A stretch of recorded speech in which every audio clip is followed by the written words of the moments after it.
Permettez-moi de vous souhaiter la bienvenue en ces lieux que nous voulons un lieu de débat citoyen. Voilà pourquoi il est placé dans un quartier populaire.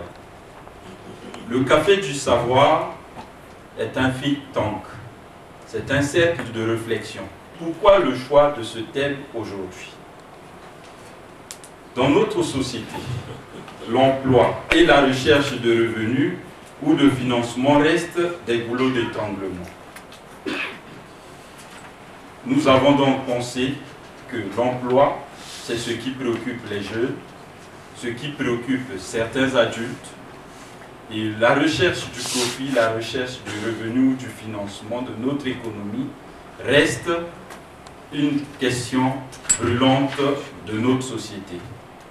Nous avons constaté que, en face, les mines dures pour les adeptes, il y a aussi les mines liquides.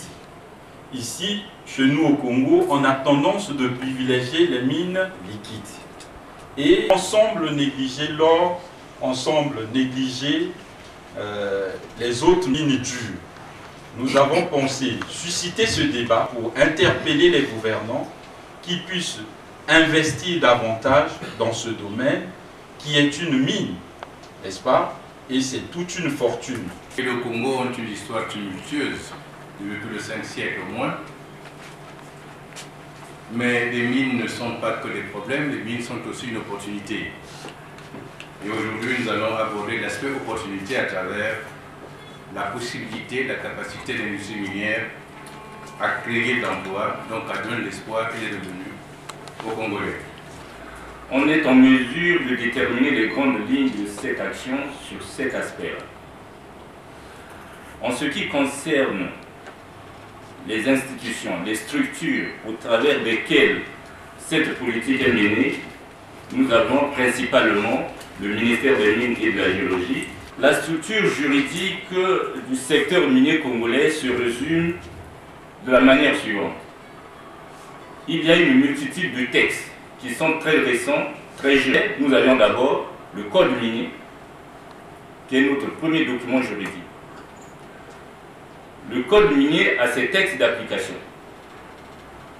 Ensuite, après le Code minier, nous avions toute la multitude des décrets qui sont signés par le président de la République en Conseil de ministres. Le contenu de tous ces documents relativise en permanence ou indique en permanence les obligations qui incombent d'une part à l'État, d'autre part les obligations qui incombent aux sociétés qui sont nos partenaires. Mais la philosophie qui commande à la rédaction de ces textes se résume par le fait qu'au Congo, l'État n'est pas opérateur minier. L'État organise, détermine, surveille,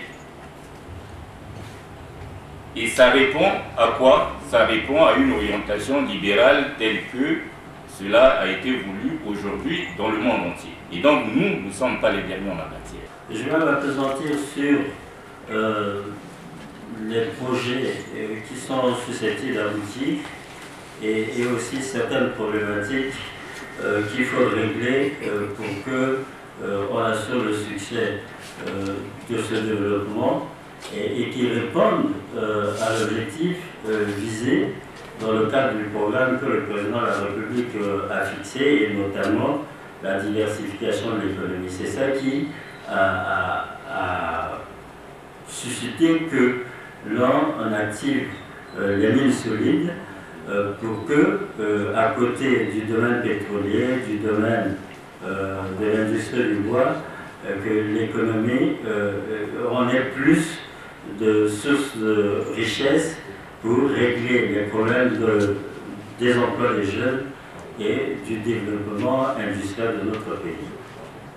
Alors, l'activité minière, par le code minier, est organisée en 3 phases, principalement. Il y a la première phase, c'est la prospection, la suivante qui est la phase de recherche. C'est au cours de cette phase que les études sont approfondies, et actuellement on peut dire que c'est le cas de la plupart des sociétés. On est en phase de recherche.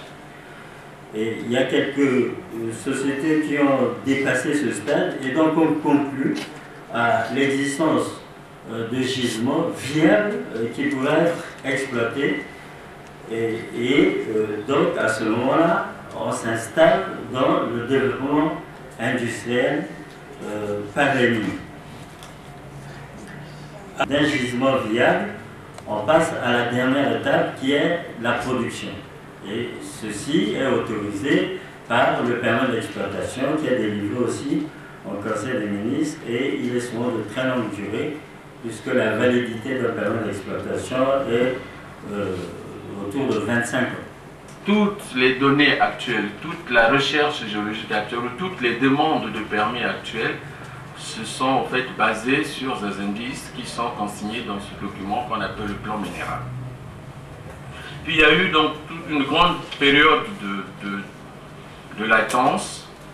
Cette période aussi peut s'expliquer par le fait que l'exploitation des minerais, en particulier le fer ou un certain nombre de polymétaux, dépend aussi de l'état de la santé de l'économie mondiale, parce que des fois les coûts de ces minerais sont très bas, et alors que aboutir à leur extraction, ça coûte très cher. Donc il y a eu une grande période où la recherche minière, en tout cas en ce qui concerne les mines solides, est restée un peu en hibernation, jusqu'à une période qu'on peut considérer comme de 2005 à maintenant, au moment où le président de la République, qui avait certainement bien anticipé le développement, en particulier des pays d'Asie, la Chine, l'Inde et puis le Brésil également, qui allaient avoir des besoins en matière première, donc à créer et de façon à part entière le ministère des Mines et de la Géologie.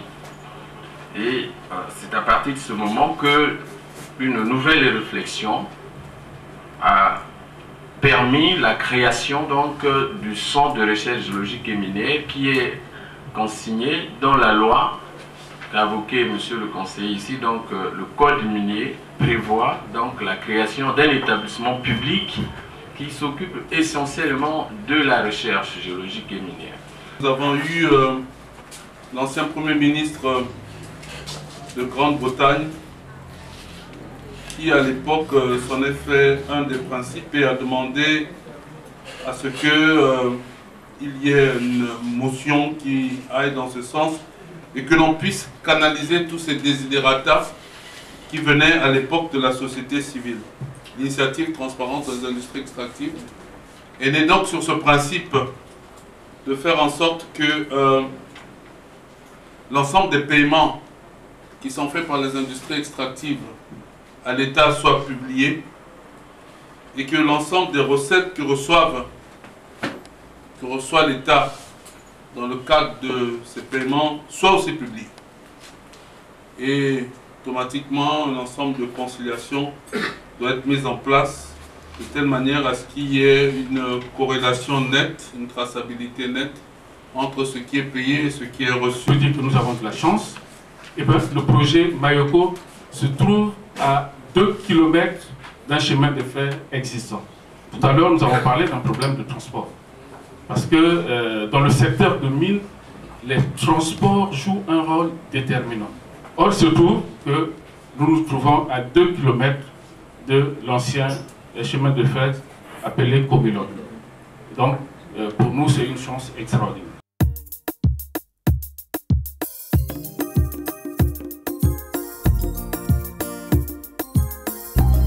Nous ne pouvons pas uniquement être des urbains, même si les tendances globales de l'économie mondiale feront que de plus en plus, ce sera des grandes agglomérations qui vont exister. Mais il faut penser à cela. Sinon, l'essentiel de nos moyens serviront simplement à l'importation des produits étrangers. Ce n'est pas vivable. La première des sécurités étant la sécurité alimentaire, par exemple.